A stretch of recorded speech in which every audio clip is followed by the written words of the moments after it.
দিয়ে আমি দুইটা জাৰ্ণিত আহিছোঁ একদম কাৰ্বি পাহাৰ ন এই কাৰ্বি বেগ লৈ আহিছোঁ দেখিছোঁ সচৰাচৰ কাৰ্বি মানুহে লয় গতিকে আমি কাৰ্বি বেগ বুলিয়ে কওঁ তাতে এতিয়া আহিলোঁ আমি ঘৰৰ পৰা কমচে কম 15-20 কিলোমিটাৰ আহি অলপ ৰেষ্ট কৰিছোঁ এতিয়া আজিৰ দিনটোতে আকৌ ঘূৰিব লাগিব বিশেষ কাম এটাৰ কাৰণে দুইটা আহিলোঁ আৰু নতুন বছৰ মানে আজি 2 জানুৱাৰী তাতে অলপ বোলো ঘূৰি আহোঁ সদায়নো কামেই কৰি থাকিবি না তাকে দুইজন আহিলোঁ আহি অলপ ৰেষ্ট কৰিছোঁ এতিয়া আকৌ যাম বাকী দেখাই থাকিম আপোনালোকক ঠিক আছে গাইজ আমি আহি কামপুৰ পাই গ'লোহি কামপুৰ ব্ৰিজৰ ওপৰত অলপ দেখাওঁ বোলো ৰেলৱে ষ্টেচন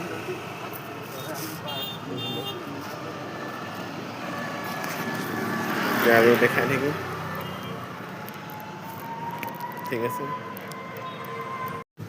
আৰু বেছি নাই আৰু 10-12 কিলোমিটাৰমান আছে এতিয়া একাপ চাহ খাই লওঁ বুলি সোমালোঁ মানে এলাহ লাগি গৈছে একেৰাহে 75 কিলোমিটাৰ হয় তালৈ আমি য'ত যাম তেওঁ একাপ চাহ খাই লওঁ বুলি সোমালোঁ এখন ৰেষ্টুৰেণ্ট মানে বাঁহৰে তাতে একাপ চাহ খাই লওঁ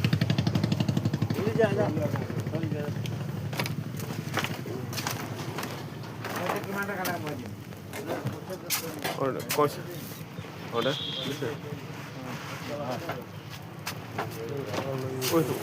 ভয় লাগি দৌৰি গৈছে নে সেই তলত হেৰি হয় ডেম্বু হয়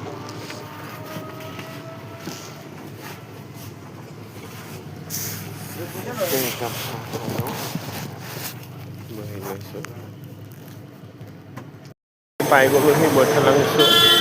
এতিয়া ৰাস্তাতে এখন বজাৰ পালোঁ দেখা কাৰ্বি মানুহৰ আছে বজাৰ তাতে অলপ মানে বজাৰ কৰোঁ আমি বনাই কৰি খাবগৈ লাগিব এতিয়া কি লোৱা যায় ব্ৰইলাৰকে লোৱা নে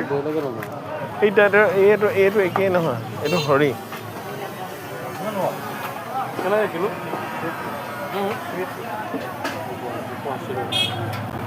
এতিয়া ল তাত আমি 240কে পাই নানি এতিয়া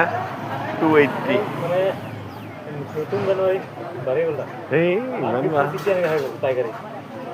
দে 200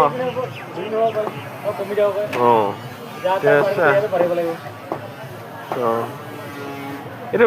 পুৰি নিদিয়ে ন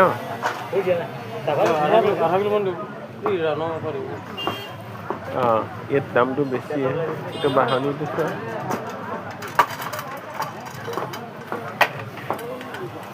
বজাৰটো দেখাই আছোঁ ইফালে সিফালে দেখাম গাইজ মই যে আহিছিলোঁ বৈঠালাংছোলৈ এতিয়া দীপাংকৰ আৰু লগত আছে আমি নিজে ৰান্ধি খাইছোঁ দীপাংকৰ কাকাকৰ ঘৰত আহিছিলোঁ এতিয়া দীপাংকৰ মানে ক'লে যে তুমিয়ে বনাব লাগিব মই বনাই আছোঁ এয়া চিকেন বনাইছোঁ কলা তিল দি পেলাই বনাইছোঁ আজি কেনেকুৱা হয় খাই চাব দেখিছেনে কালাৰটো কেনেকুৱা আহিছে ব্ৰইলাৰ চিকেন আৰু এতিয়া হৈছে আৰু এতিয়া এয়া বনাই আছোঁ আপোনালোকক দেখাই আছোঁ আপোনালোকে ভাত পানী খালেনে দীপাংকৰ বাহিৰত মোৰ ৰান্ধনি জুইতে বনাইছোঁ গেছ চিলিণ্ডাৰ খতম চিলিণ্ডাৰটো বোলে চুৰে লৈ গ'ল বাছ